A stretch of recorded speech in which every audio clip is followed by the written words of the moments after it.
This conference will now be recorded.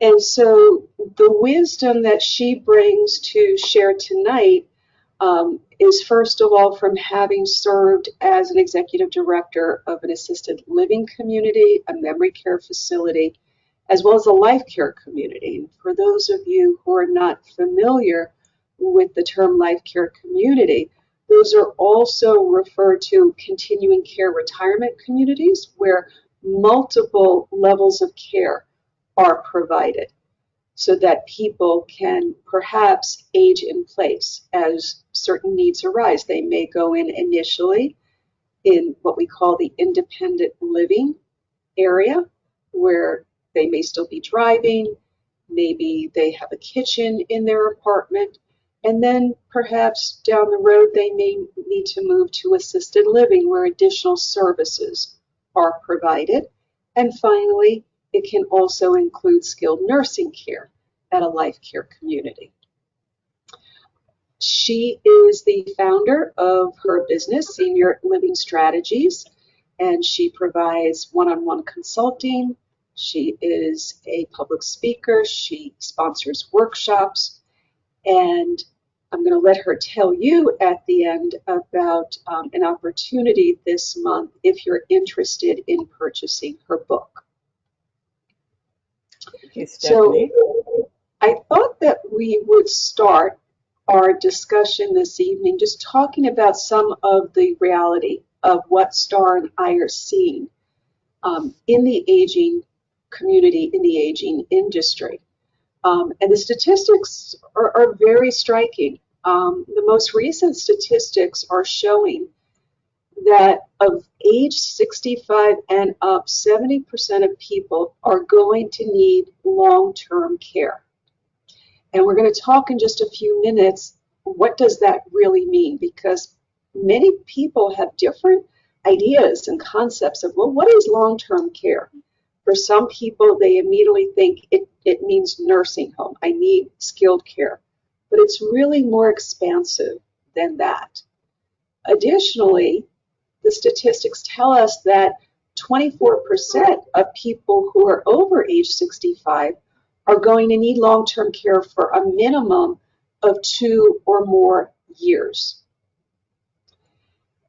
And as people age, if their medical needs rise and they go from independent to assisted to skilled, we're seeing 15% of that age group is going to spend at least 2 years in a skilled nursing facility. Now, probably what's the most shocking is that people don't necessarily understand how is this care paid for.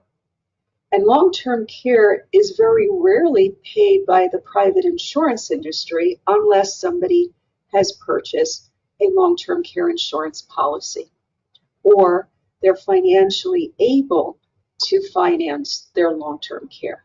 So we're going to touch on tonight the importance of planning financially as well. And as we talked about right before the program began, we don't want to ignore the impact that this all has on the caregiver, who many times is the adult child or perhaps the wife or husband of the adult child. Well, and let me just add a few thoughts here. Just like you said, Stephanie, my experience, so many people don't really grasp the range of long-term care, what that really means. For example, most people think skilled nursing, but really, if you think about it, and you're also trying to make a plan and understand who pays for what, long-term care includes home care. If you're, and that is not paid by Medicare, ongoing home care. Now, I'm going to make a distinction because probably most of you are sitting there saying, yeah, but my mom had surgery and my dad had surgery or you had surgery. And some of those costs when I went home to do rehab with physical therapy, occupational therapy was covered by Medicare. That is a different story that only applies to short-term rehab. So again, here's where that confusion comes in. Long-term care, let's say you just wanted a home care companion to come in and help your mom. That's still considered long-term care. And that is not paid by Medicare and private insurance. So we have to expand our thoughts. Assisted living is a big part of the picture of long-term care, not covered by Medicare. 99.9%, it is going to be private pay, out of your pocket. That's what we mean when we say private pay. Yeah. I'm just curious if you want to react. You do have a setting on your screen. You can do a hand up. I'm curious, how many of you have heard, or maybe your parent believes that Medicare is going to cover long-term care services?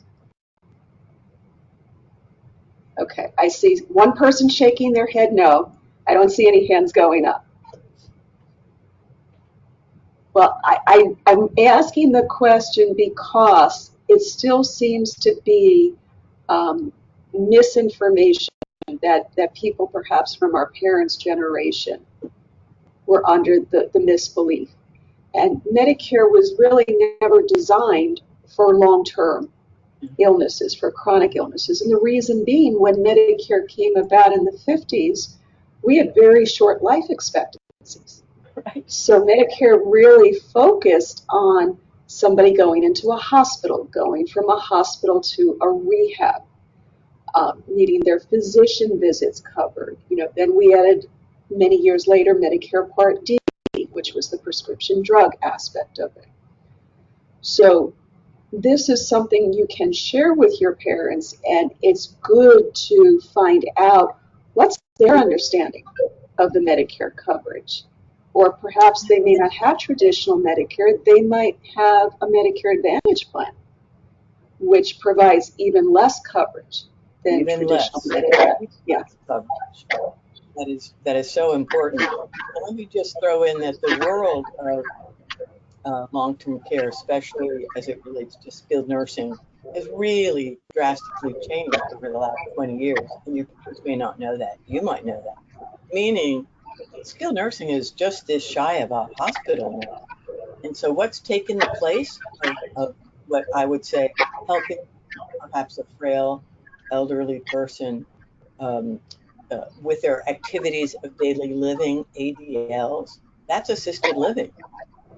And so assisted living is what most people might experience first if they need help with dressing, showering, medication management. I have a whole chapter on what is assisted living and who qualifies and who doesn't. Now, I'm hearing an echo. Is that me? Or does someone on mic?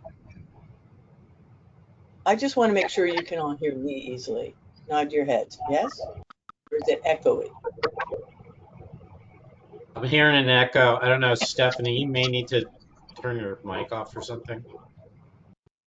Okay. All right. When I'm So talking? just keep in mind that when we're talking about long-term care, it has a very expansive view. When we're talking about the aging continuum, it does not necessarily mean somebody's going to wake up one day and need a nursing home. There can be a progression as people age, and that's going to be very specific to the individual, taking into account their history, genealogy, how long did their parents live? Were there medical conditions that might have been passed down genetically from their parents? And the fastest growing demographic today in the United States is 90 to 100. So Is everybody shocked to hear that? I laughed about that. I was doing a podcast with, and the name of the podcast was Midlife Mamas. So you get an idea about how old they were. And they thought that was great news. They were like, wow, really? But I've said this thing to a group of people who are older, and they're mortified. It's kind of interesting. It's like, do we want to live that long? Well, it's all going to be, are we aging successfully and gracefully? Have we made a plan? Mm-hmm. Exactly. So, talking about making the plan, let's talk a little bit about the timing of making that plan, of bringing up the discussion. Um, and my motto is the earlier the better. Why is that? I say the earlier the better because in the ideal world, it's great to start having these conversations when our parents or our loved ones are still healthy. People are feeling good. They're probably a little bit more receptive to having the conversation as opposed to somebody who's already in the hospital. They're just receiving a diagnosis.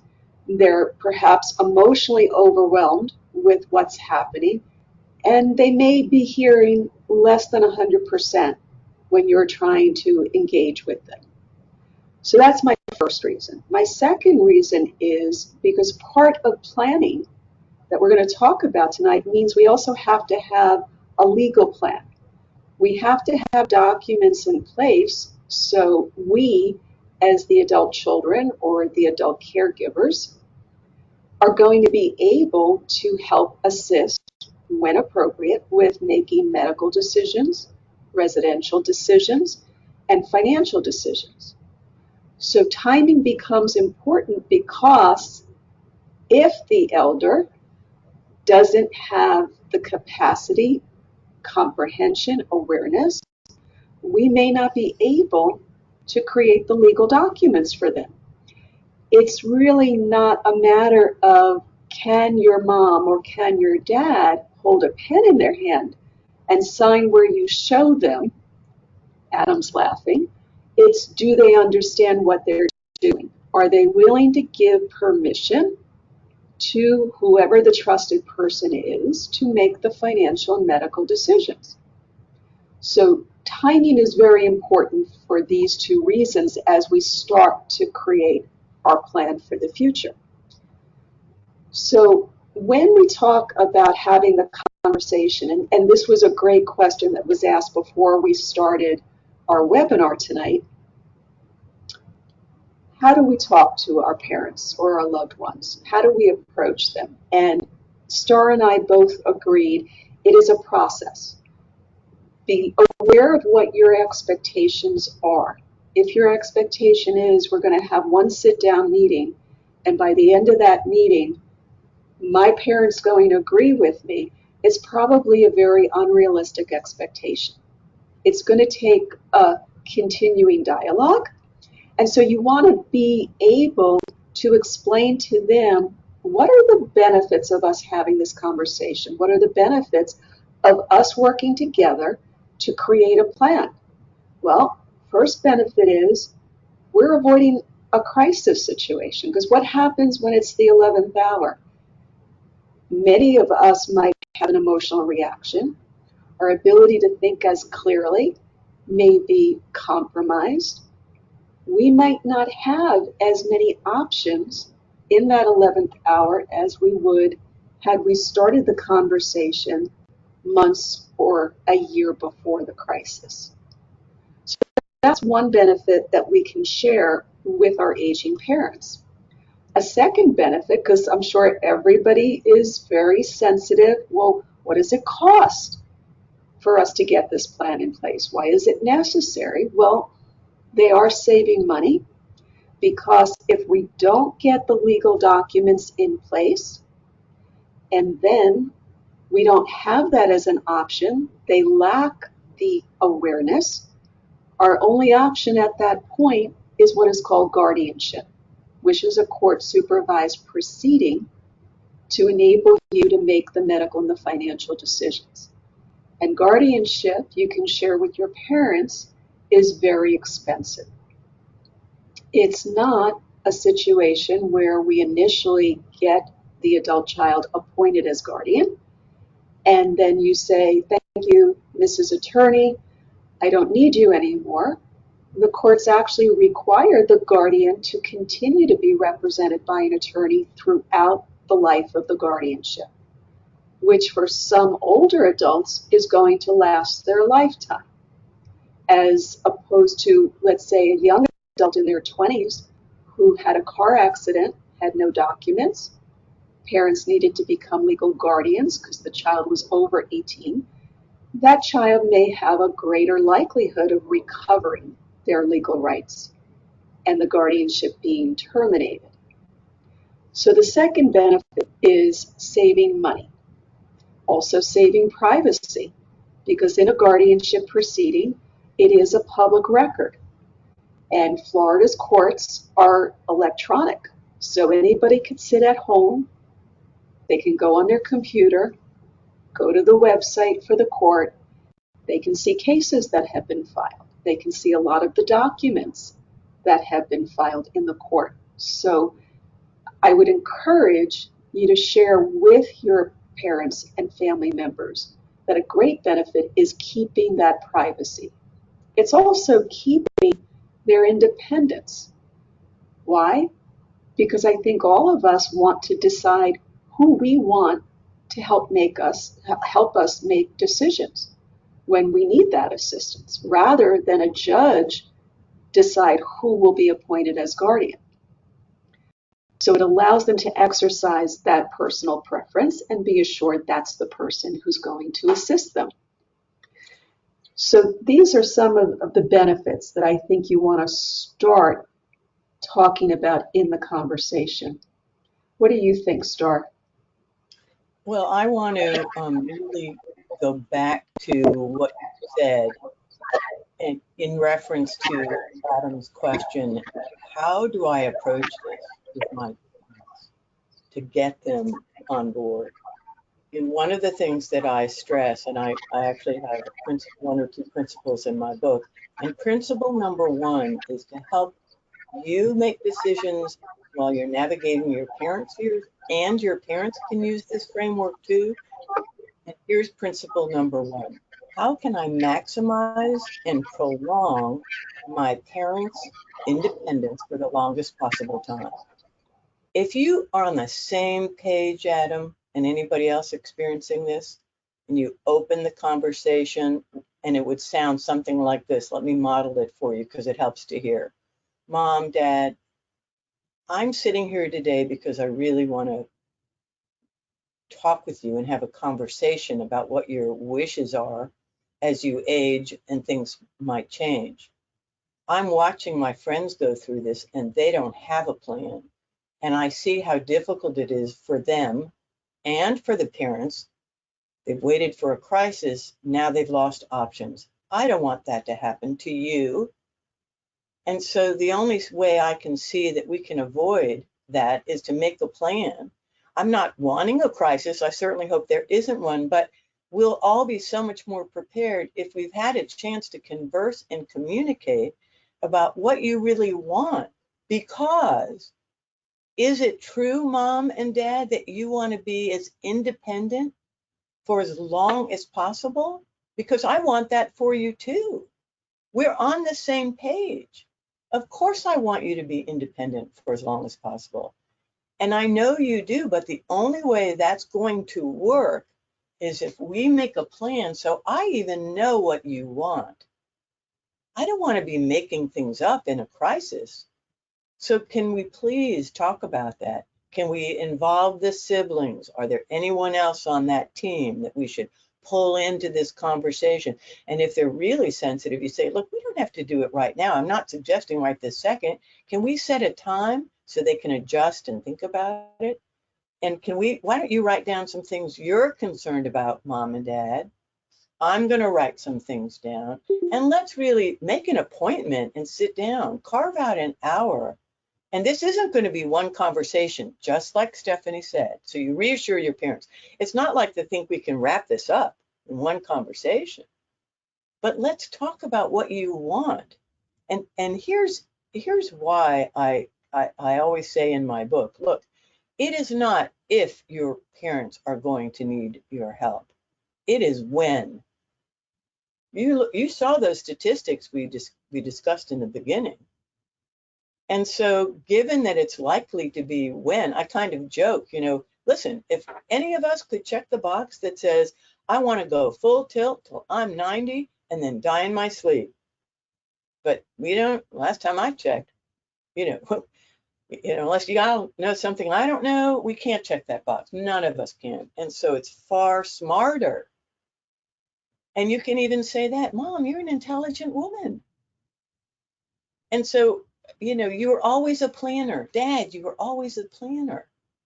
And here's what I talk about in the book. And Stephanie, I guess I'll jump into this. I tell people that in what I call post-retirement, you have what I call the go-go years, the slow-go years, and the no-go years.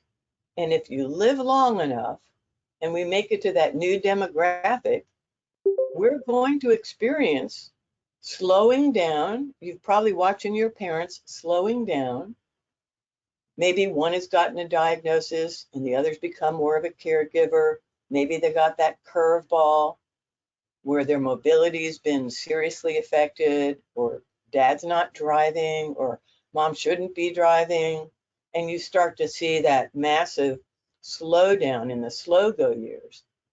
And then the no go years is now they're not traveling at all. In the no go years, your world has shrunk. You're likely getting some kind of help, and should be, whether it's home care or considering moving to a retirement community. And there's a lot to think about. So much of my book talks about senior living options because I spent so many years in that field. But just like Stephanie said, if you don't make a plan, and this is an important point to discuss with your parents, now you're reacting in crisis mode. And nobody wants to do that. Any person can relate to that. So you make it about you. I'm the one that's worried. I don't want to be the one that's guessing. And because parents love their children, no matter how old you are, they want to make it easier for you, and you're begging them, help me be a help to you. I don't want to tell you what to do. Let's work together on this. And I have so many modeled conversations throughout these various stages because people don't know how to talk about it. And Stephanie and I, like when people say, how young should we begin these conversations? Do you see what she said? In their 50s. You know why we feel that way? Because now you're building a habit of communicating. Now you're probably saying, are you kidding? My parents are well past their 50s. But if there's anybody younger out there, do not wait. You're going to sit down and say, look, I think you're retiring in 5 years. Are you decided you're staying put, or are you going to age in place in your house? Let's talk about some modifications now before you might need them. Are you thinking about moving? Where are you thinking about moving? Well, let's look at those cities together. There's a lot of ways to enter this conversation in a very open, collaborative, I love that word, Stephanie, collaborative way that's so unassuming and open-ended. You're listening, you're asking questions. I hope that one of the takeaways for everybody tonight is, wow, I could start doing this with my own children or my stepchildren or my nieces and nephews if I don't have children. To me, that's the wisdom that we gain as we walk this path together with our parents, is how we see them aging, how we see ourselves working as partners together, and how would we like to have that partnership with the people that are going to help us. So yes, as Star was saying, the earlier the better to have the conversation. Now there are going to be other major life changes that might be opportunities to start the conversation. And one traumatic life change is going to be when a spouse or a partner all of a sudden receives a diagnosis, all of a sudden experiences a disability. Life will start to change. This is a really good time to start broaching the conversation. Another one is going to be when a parent's spouse passes away, another major life change. Or the spouse is still alive, but now they're incapacitated, and maybe that spouse was the one that was primarily handling, let's say, the financial matters. And now the other spouse finds themselves in a position they never handled before, and it's very new. Now, this may not apply so much to our generation. It probably applies more to our parents and grandparents, where there were very specific roles for men and women, but it can still happen. So it's very important to start the conversation. Then we're going to understand what are the areas that our parent needs the support, needs some guidance. And the sooner we create that dialogue, we create that safe, open conversation, hopefully they're going to feel, I can go to my child, it's okay. There's nothing for me to be embarrassed about. They're walking it with me, side by side. That's so true. And you know, and I'll share something with you that was kind of a surprise to me. In my years of 25 years in senior living, I always assumed that the older someone was, the more receptive they would be to sitting down and having, realistic, honest conversations, especially if there was a crisis, but it's absolutely the opposite.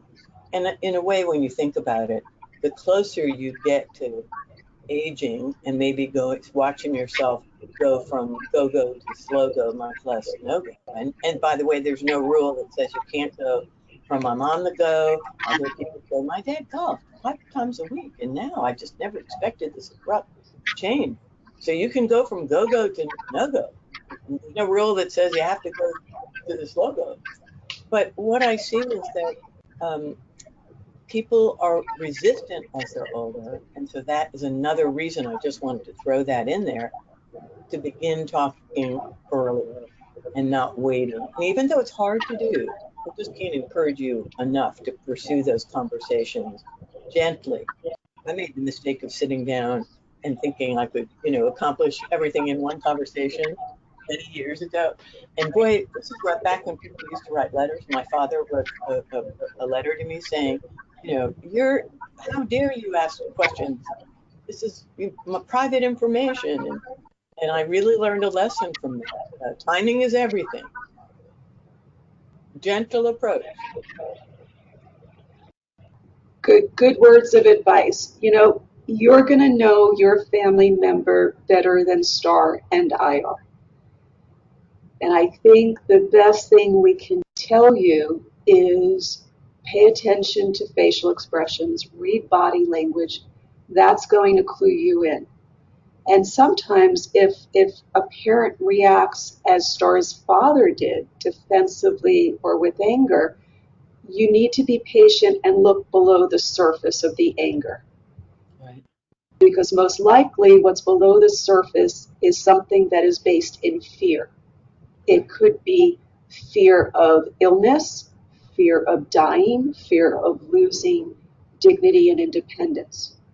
And so if you can see that and you can acknowledge it and validate how he or she is feeling, you're going to start to make it safe for them to talk about it, rather than them think, I'm not going to talk about it, it's not going to happen, and it'll just blow past.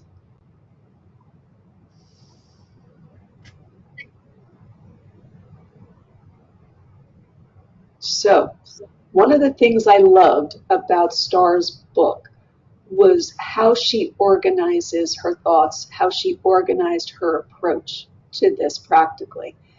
And she talks about her view of the 5 pillars of aging successfully. So I'd like Star to go through the 5 pillars and walk us through how to approach them. Thank you, Stephanie. It was hard to limit it to 5, but I really felt, based on my years of experience and also my personal experience, let me just share really briefly with you that my parents divorced and remarried. So my dad and stepmom lived in New York City, a rough place to grow old. And then my mom and stepdad lived in Fort Lauderdale. And I learned so much about what didn't work and decisions I made, decisions they made when I was too young to know. I didn't have my years of experience in senior living, that I was just compelled to write a book to help educate people, help to educate and inform people so that they could make decisions ahead of the curve, ahead of the crisis, and learn what these options meant. Like the longest chapter in the book is, what is a life care community? What is assisted living? How do I vet skilled nursing?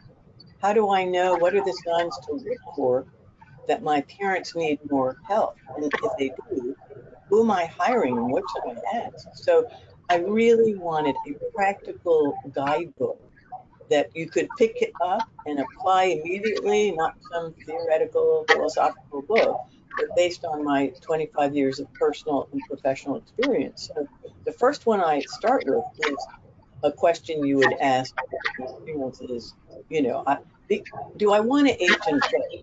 And aging in place means staying in your home. And well, 90% of all people, when you ask them, they're going to say, oh, I want to just stay in my home. I'm staying in my home. I have heard that so many times. Just, I'm staying in my home. I'm never going anywhere. And I like to say with a smile on my face, that is a statement. That's not a plan. Because if you do want to stay in your home and age in place, then you need to make a plan to ensure that that is successful. The first thing I ask when I'm with a client or a family who says I want to age in place, aside from modifications, and we're going to talk about that a little bit, is great. Let's see, what can we do to ensure that that is a plan that's going to be successful for you so that you can stay in your home and maintain your independence for as long as possible, right? Is that what you want? Yeah, nobody's going to argue with that. But the question becomes, when you're talking about aging in place, is how strong is their support system? First question I ask, both your personal support system and your professional support system, because how well they age, aside from the actual environment and modifications, is that support team. If I sit down with someone and they say, I don't have any kids, or kids that are willing, capable, and able, let me say that again, adult children who are willing, capable, and by able, that they have time. I talk to so many people, they're working full time. They might even have, if they're the sandwich generation, still have kids at home and be dealing with aging parents. So there's no judgment here, although I certainly have heard stories about I'm estranged from my children, or they have so many issues I could never ask them. I won't ask them, or it's not safe to ask. But the support system has to be here. Who is going to be on your support team? Who can you count on? Because if it's not family, then you're asking, okay, especially if your parents are long distance, let's make a list of everybody you can count on.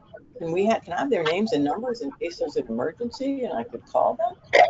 So do you have neighbors? Are they part of a religious place of worship that has a support in there? A lot of churches, aging populations and congregations are building more support services. So you never know. What are they, who are they involved with? Who can they call?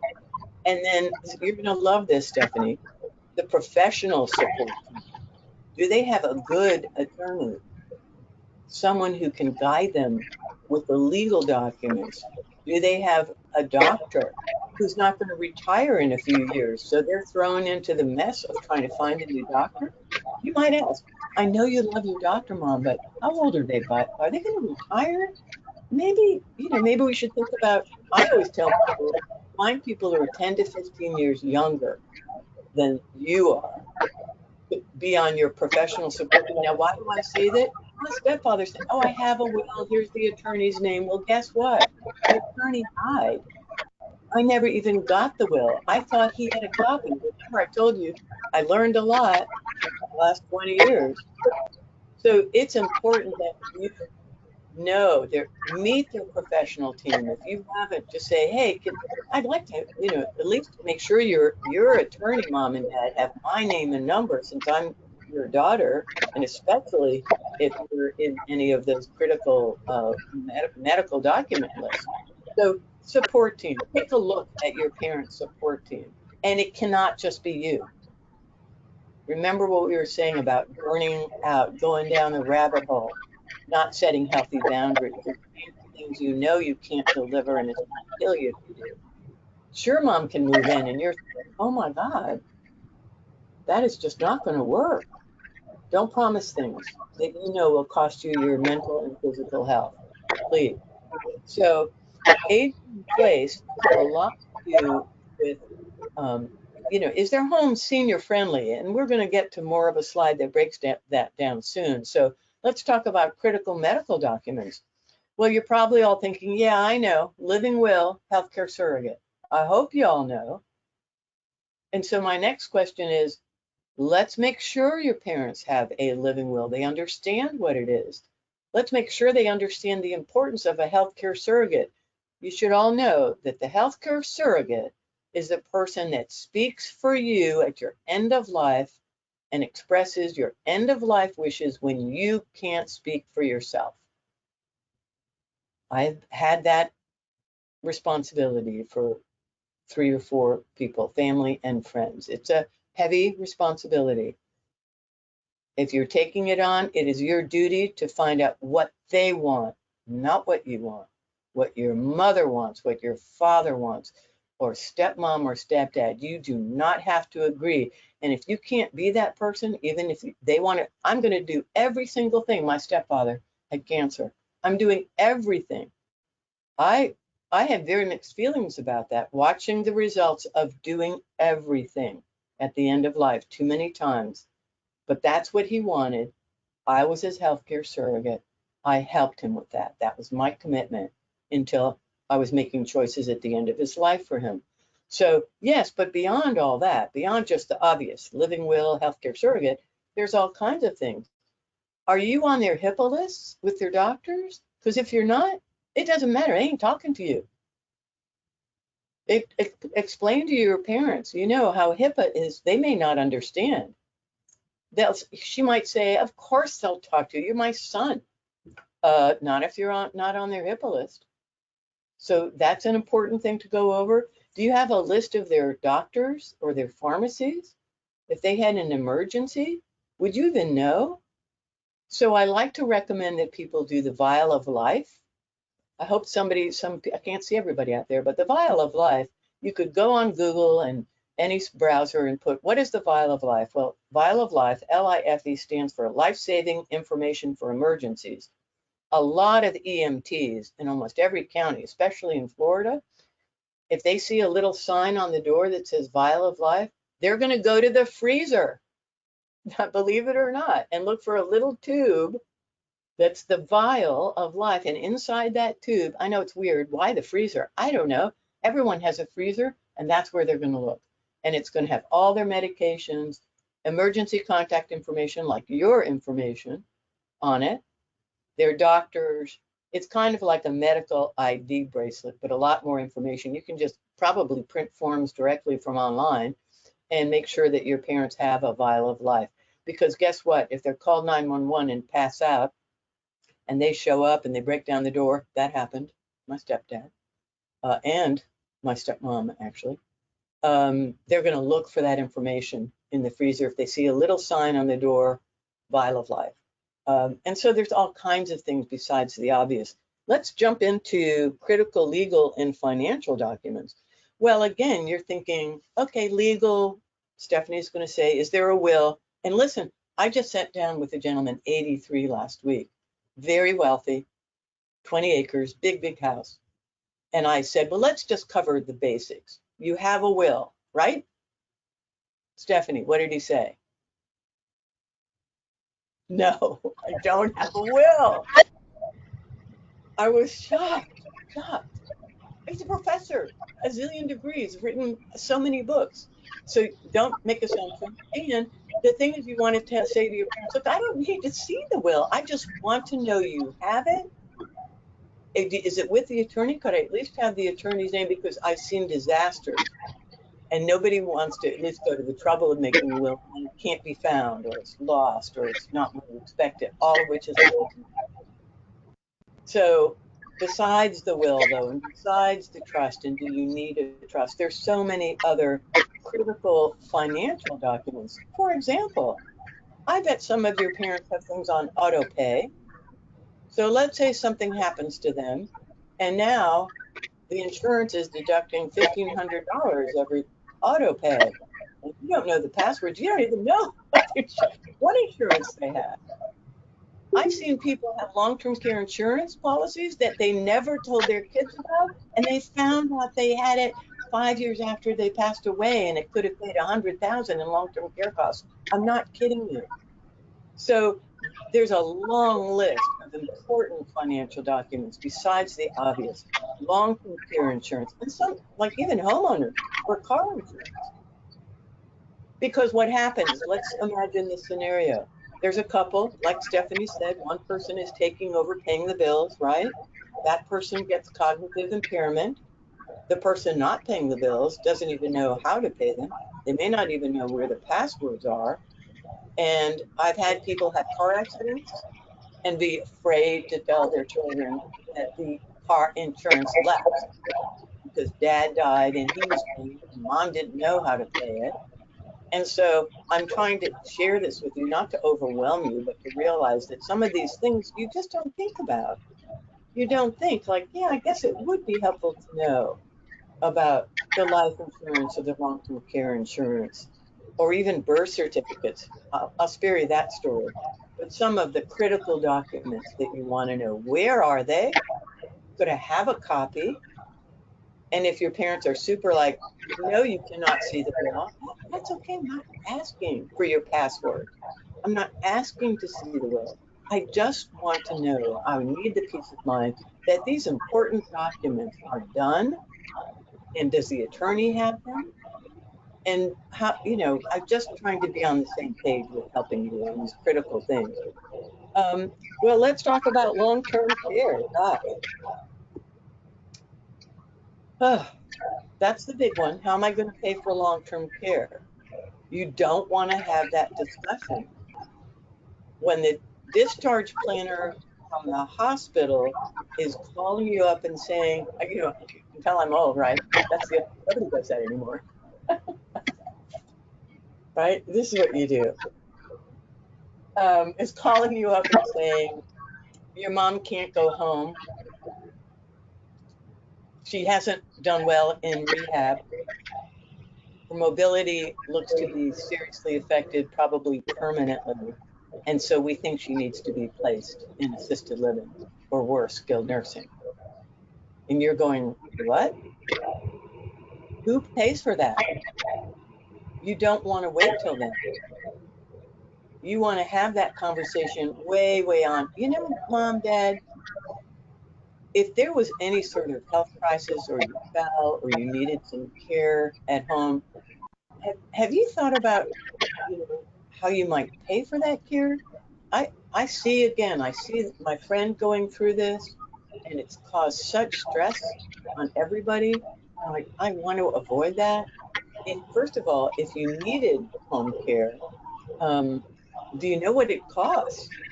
Do you know what it costs? And we could have an entire hour on long-term care costs. Except I will tell you something that is going to be very useful. Write this down. Google Genworth Cost of Care Survey, Genworth Insurance. They do a national updated survey on costs of care. You can go to Genworth Cost of Care Survey and put in your zip code and find out the median cost for home care, home health care. Okay, that's a nurse, not a home companion.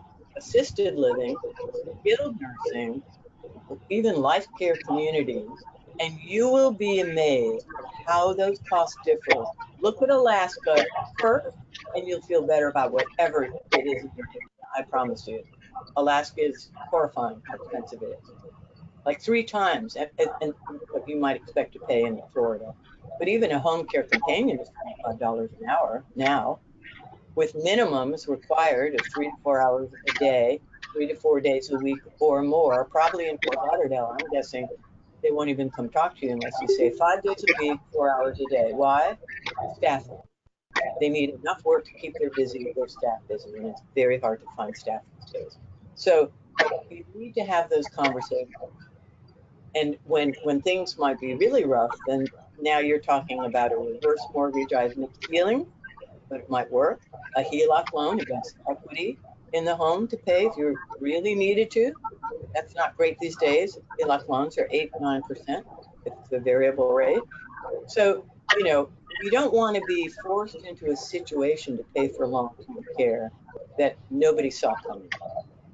And remember the statistics.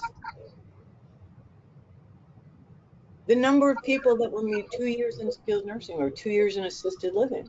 And assisted living median cost, and this is on the low side, 5,000 to 6,000 a month, up to 7,000 or 8,000 a month for dementia care. The cost for skilled nursing right now for a private room in Florida is going to be between 12. Let's be a little more hopeful. 10 to 13,000 a month private pay for skilled private room for skilled care, and about 6 to 7, 8,000 for semi-private.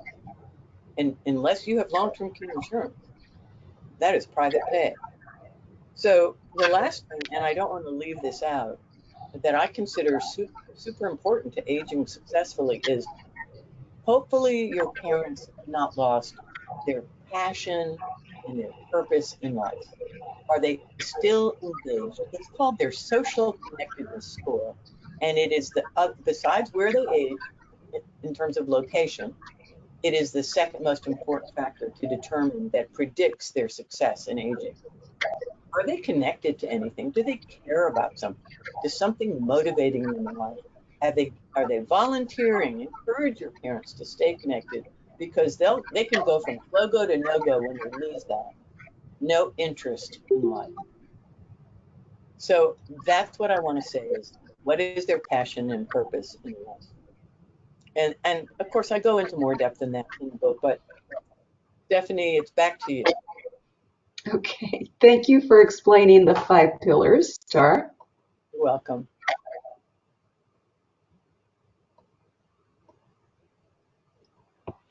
So one of the things that I heard Star say was to encourage your parents to write down things that are a concern to them. What are their goals?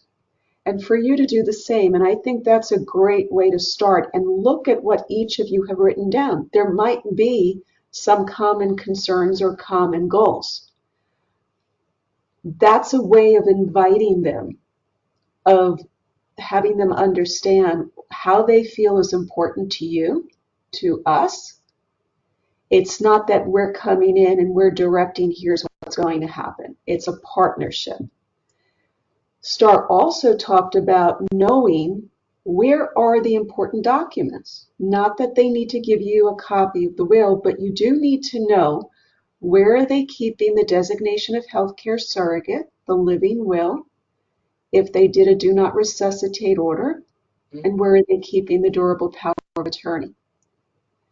Now, I will share with you what I am seeing more these last few years, unfortunately, are older individuals who have not shared or told their family members, I made a list of my usernames and passwords, and here's where you can find the list. That probably is as important as knowing where to find the legal documents. Otherwise, it's going to be very frustrating. As Star said, if things might be paid online, you're not going to be able to do that. You might not even be able to get into the PC or the iPad or the ThinkPad.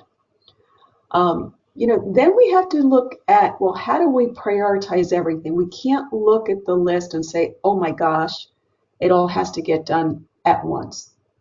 That's going to be overwhelming. It's also not realistic. So it is important to look at the list and decide what really is 1, 2, and 3. And once I get through those, I'm going to reassess everything else on the list. I may reorganize depending on what's happening. Maybe we got one thing stabilized, and now I can move to something else. I would say make sure that the legal documents are in place. If they're not, that's probably a number one type of priority, because your ability to make the decisions is going to come from having those documents in place. And as Star was talking about, that support team is important. And it's not just you, the adult child, or other family members. There's the professional part of the support team. So that could be knowing who the accountant is, who the attorney is. It could be that you might, especially if you are a child living in another state, not the same state where mom and dad are, you might want to consider hiring an aging life care manager, somebody who either has a social work background or a nursing background, depending on what the issues are, to be your eyes and ears on the ground, to help do an assessment, determine how do we make living at home safe, maybe even coordinate the medical appointments and make the transportation arrangements, and then report back to you. So it's as if you're there when you're not, but you're getting that direct feedback. They're identifying issues before the issues do become a crisis or a problem.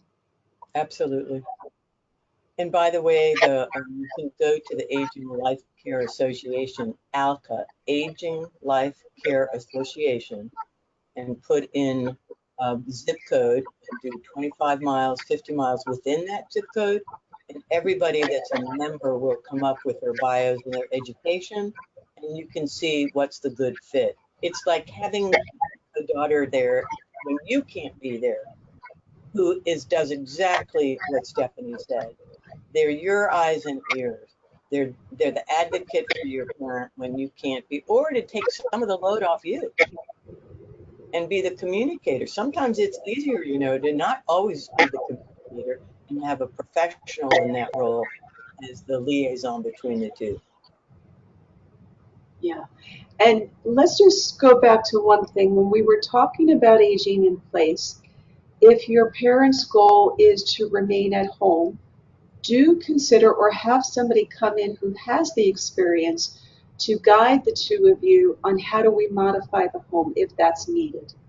Whether it's for wheelchair access, whether it's widening doorways, it could be putting grab bars or other safety devices into the bathroom so that it is safe for them, so that they can transfer, let's say, from the bed to a chair or from a wheelchair into the shower, and to do it safely and to be successful, because that's going to give them that sense of independence and dignity that is on their list of goals. And again, if there's anybody out there whose parent is saying, I don't want to spend the money, go back to that statement. But Mom, I know you want to be as independent as you possibly can for as long as you can, right?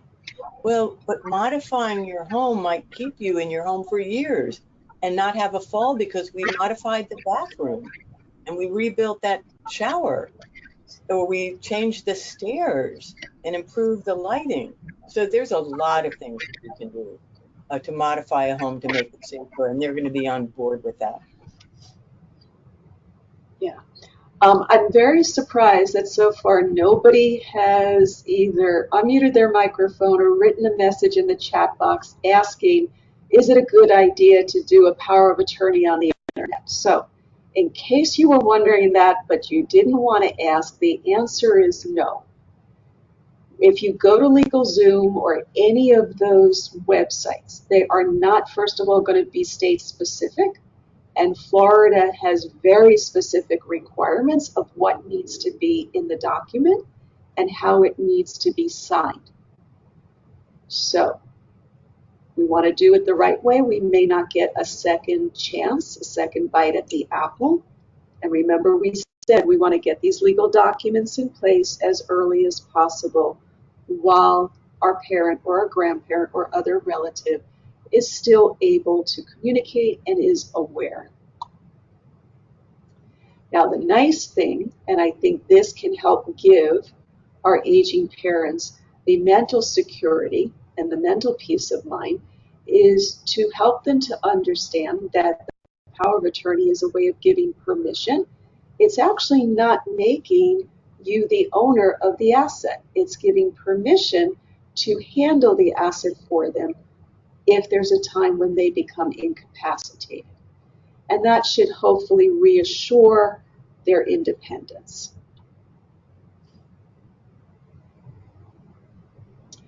And as Star mentioned, on the other side of our life is the healthcare decisions. So in Florida, we use a separate document called a designation of healthcare surrogate for all kinds of medical decisions, to give informed consent for a procedure, to be able to speak with the doctor, to be able to have access to medical records, call in a doctor for a second opinion, or even if we didn't like the care our parent was receiving at a hospital, to have them transferred to another treating hospital. So having the healthcare surrogate is going to give you that authority. And this is important for everyone over 18. There really is no magic age like 65 that we should start thinking about putting this in place, even for ourselves. Now, back in 2015, Florida gave us some additional options when we have a healthcare surrogate. The first option is we get to decide when in time do we want the trusted person to make those medical decisions. Do we want it to be immediately, or do we only want it to be when the doctor meets with us and feels that we're not able to give informed consent? Something's affecting our ability. The other option we now have is our document can say, when are we giving this trusted person the ability to access HIPAA information? You heard Star mention a little while ago that if we haven't been given permission, we're not going to have access to things like test results, which might affect our ability to make the best decision for our parent or to call in a second opinion. So we have that ability now to say, I want access to confidential medical information immediately, or I only want to give it when my doctor says I myself am unable to participate in my own medical decisions. So think about these not just for your parents, but for yourself. So somebody had asked earlier about resources. How do I find the resources? What are the resources I need? So Star, guide us through how do we find the right kind of healthcare professionals or mental health professionals? Well, I am a big fan of finding a medical advocate. And it may be that you want an outside opinion, meaning that you could go to a certified geriatric care or case manager. And there is a national organization, and ALCA used to changed its name, Aging Life Care Association. So you will find on the ALCA website, many of the members of that organization are certified geriatric care managers. And again, if you're looking for more healthcare, then you're going to look for someone whose bio includes a master's in nursing or an RN and a medical background, as opposed to perhaps we're really having a breakdown in the family with communication. Then you might look for an ALCA member that has a social work background or is trained as a licensed mental health counselor. So they kind of come into this from both avenues, and that would be generally true for anyone that is in that geriatric care management role, where they're able to not only advise you, but also help your loved one. And support groups, I can't say enough about the Alzheimer's Association in terms of support groups. And the great thing is, one of the silver linings, if there were any, COVID, is that now there are so many support groups online. So if you're thinking I really need a support group, I'm not going to drive over to the Alzheimer's office. But a lot of these meetings, support groups, can be accessed online or in different locations all over your area. Another fabulous group that I want to mention is in Gainesville. It's called Elder Options. But some of you may say that you're familiar with the term area agencies on aging. Okay, so that organization is federally funded, free resources of lists of support groups, lists of local assisted living, Yeah, lists senior of centers too. I need help, financial help. My dad doesn't have any money and we've got to build a ramp, but now they're going to tell you that veterans benefits might pay for that.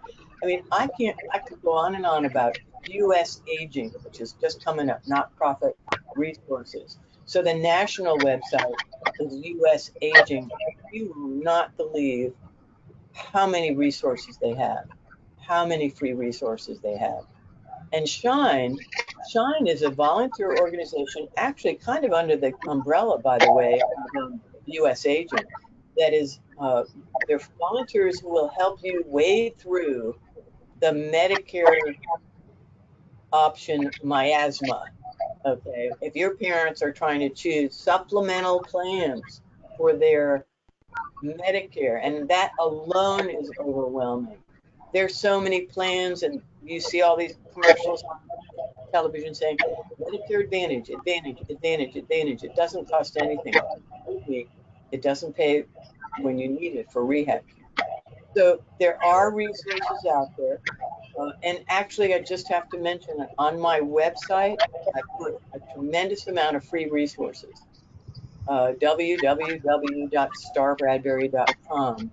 If you go to my website and look under resources at the top menu, I have a lot of helpful governmental websites, resources, questions to ask mentors. They're in my book, but some of them are also online. So there are good resources. Stephanie, back to Thank you. you. So, we'd like to finish tonight's conversation about how do you now start the conversation with your family members. And as we've been reinforcing, it's going to take multiple conversations. It's a process, but we like to think of the acronym CARE, where the C means approach the conversation, showing compassion. It's not always easy to age, especially if there are physical aging challenges. Be accepting and validate how your parent or your loved one feels. Show respect, although there may be differences of opinion.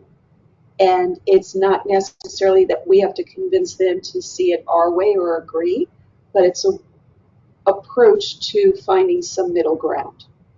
And then last, always show empathy. And if you've never heard of the phrase, how do you eat an elephant? It's one bite at a time. You cannot expect to just cover it all at one time. So one of the websites we're including, which has a wonderful video, it's called The Conversation Project, talks about ways to approach conversations, whether it's for end-of-life choices, for designating who will be that medical surrogate. Wonderful. It's wonderful. They offer some very lighthearted approaches that you can then fashion to work best for you and your family. And also, the Conversation Project has a free starter kit that you can go online and they click on the free starter kit. And it's such a wonderfully helpful list of gentle questions. They also have it in lots of different languages, like 20 different languages. And so we can't say enough good things about that organization. Thank you. So some of you may not be in local areas. You may be in other parts of the state. So some resources available to you is you can go to the website for the Florida Bar. There will be a section for what is called the elder law section. You can find somebody in your locale. If, however, you have, let's say, a parent in another state or a loved one in another state, a national resource is the National Academy of Elder Law Attorneys, where you can put in the zip code. It will give you a list of elder law attorneys. It will tell you who is board certified, just to make your job a little bit easier to find the elder law attorney to guide you through these issues. You know, you're going to want to find out when you first call and speak with their administrative assistant, how many years have they been practicing? What percentage of their practice is devoted to elder law? And so if you're calling for a particular reason, whether it's that you have a sibling with special needs and you feel mom and dad need to prepare a special needs trust, you want to ask that question. Does this attorney have experience preparing special needs trusts for members of the family with disabilities? Or perhaps you're looking for the elder law attorney because you want to find out about qualifying for Medicaid. Then that becomes the question you want to ask. How often does the attorney do this in their practice? How many years have they been guiding people through the Medicaid rules? Stephanie, I like to say that an elder law attorney is to an attorney as a geriatrician is to a medical doctor. You want to go to someone who understands the issues. You don't need a real estate attorney. You need an elder law attorney who's knowledgeable about the regulations and can help you far more than an attorney that is not a board certified elder law attorney. So we'd like to open it up for questions. You're welcome to unmute your microphone.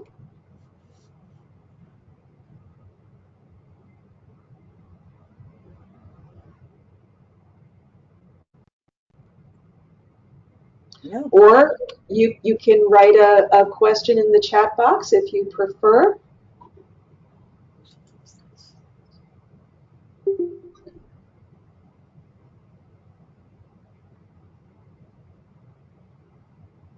Okay.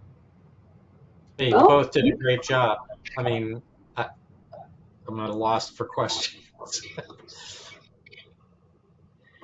Well, well, thank hopefully you. you're not feeling overwhelmed and you've got some takeaways that you can really apply and use in your own lives, whatever your situations might be. And remember, practice self-care. It is about establishing healthy boundaries in the relationship. And there are resources, whether it's going to a caregiver support group yourself, whether it's private therapy, exercise, all of that is important to maintain a healthy balance.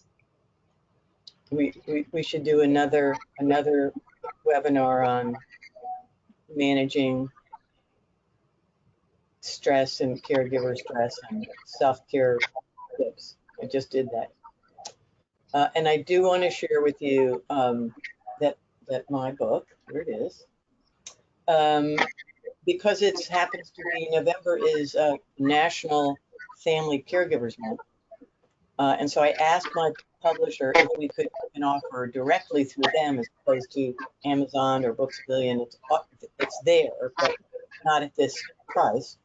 I asked for what's the maximum discount we could give for the month of November. So it's 35% off. It's normally $19.95, but it's 35% off. It's like $12.97 plus tax for November. And I wanted to, I wrote this book to help people, and I'm passionate about getting the word out, and I want to make it available and affordable. So the easiest thing to do, honestly, is to go to my website and look at November book deal, and it'll take you right to Ben Bella, publisher. You can pay more money and get it on Amazon, but you might as well take advantage of the discount, because I think Amazon has it for about $17 now, but this is 35% off for November. And what I'm telling people is, listen, You can read this book as a senior yourself and extrapolate the information, but I wrote the book specifically to help people navigate their parents' senior years. And I love the idea of gifting the book to your own children and asking them to read it, and no pressure, and sit down and talk about it, and start working on that plan super early. Great tips. Well, thank you for joining Star and I tonight. We hope that you found this helpful. We will have the recording up on the website next week. And feel free to reach out to either of us with any resources that you need. We're happy to help. Please do. Thank you, Stephanie and Star. This has been a great presentation.